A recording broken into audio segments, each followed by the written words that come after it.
اشکال کرتے ہیں سیرت لکھتے ہیں اور پھر کہتے ہیں کہ اس میں یہ ہے کہ آپ صلی اللہ علیہ وسلم توبہ نعوذ باللہ عیاش سے کہ انہوں نے اتنی زیادہ شادیاں کی. تو ان کا ایک جواب ہم یہ دیتے ہیں یار کہ دیکھو بھرپور جوانی کی عمر 25 سال 25 سال توبہ نعوذ باللہ کوئی شخص عیاش ہو تو 25 سال کی عمر میں وہ زیادہ سے زیادہ اس وقت شادیاں کرتے ہیں نا کہ اپنی عوض پوری کرنے کے لیے.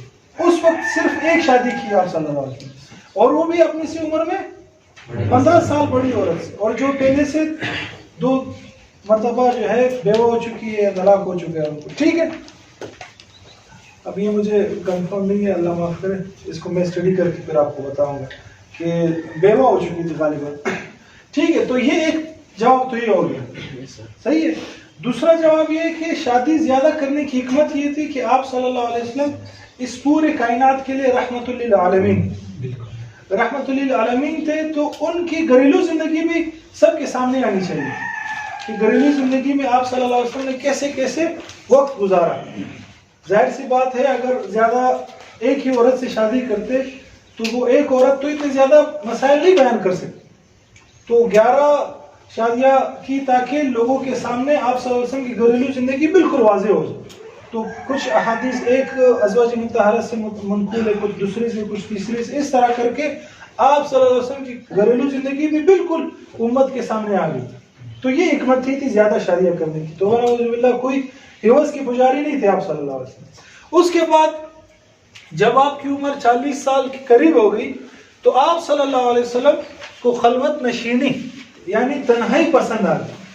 آپ صلی اللہ علیہ وسلم کیا کرتے تھے, جبل نور ایک پہاڑ ہے مکہ میں, اس میں ایک غار ہے, اس کا نام ہیرا ہے, وہاں جا کے غار ہیرا میں آپ صلی اللہ علیہ وسلم عبادت کیا کرتے تھے, خلوت نشینی کرتے تھے, تنہائی. وہاں اب یہ لوگ کہتے ہیں یار اس وقت کون سی عبادت کرتے تھے, دیکھو برائی کا ماحول چھوڑ کر نیکی کی طرف جانا یہ بھی ایک عبادت ہے.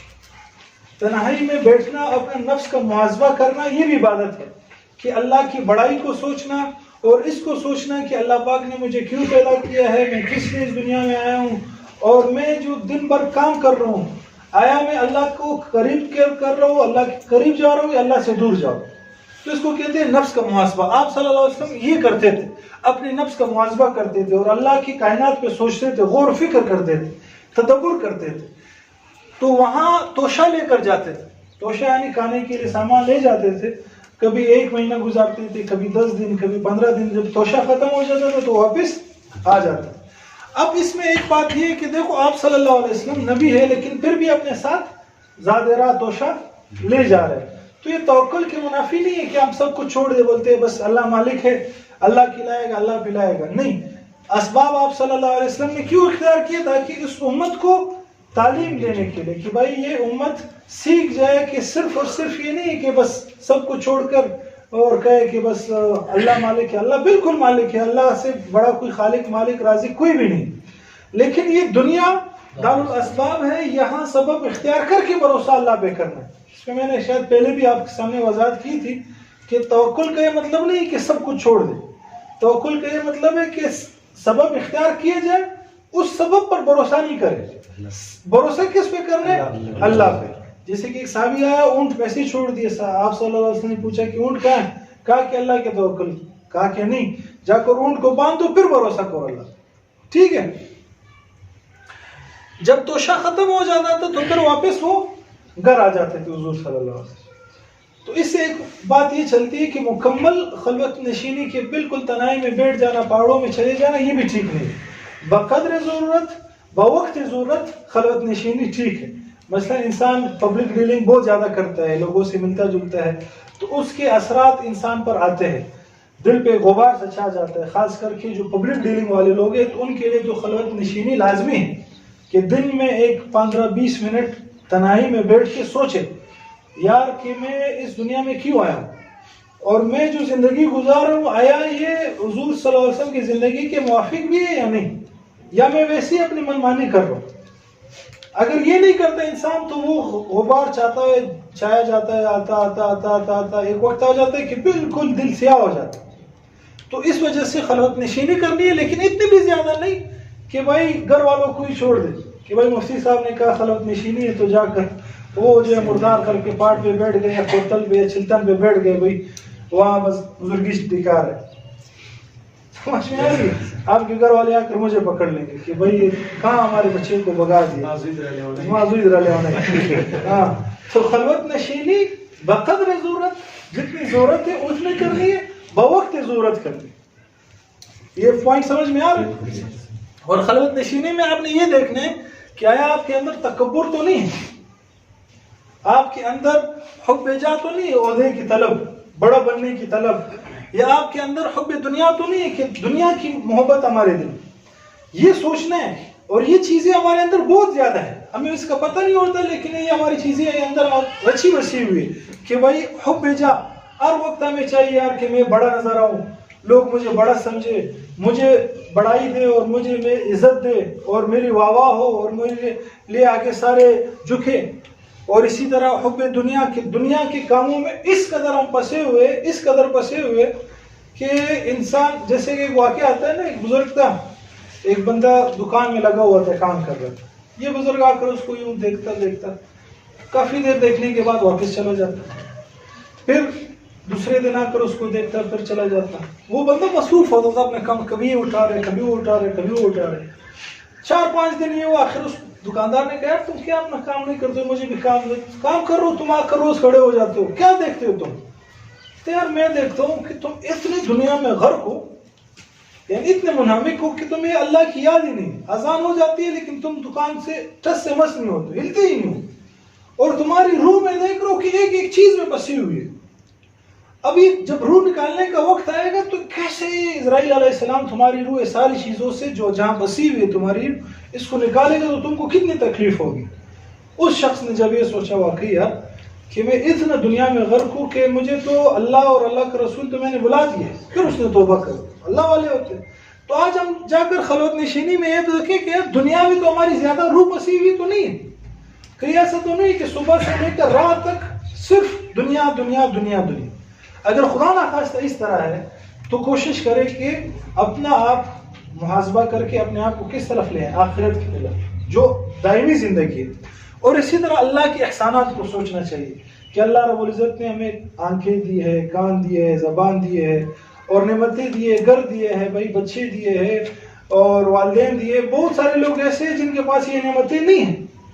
ان کے بارے میں آپ سوچیں، پھر آپ کو احساس ہوگا کہ یہ اللہ نے کتنی بڑی نعمتیں ہمیں دی.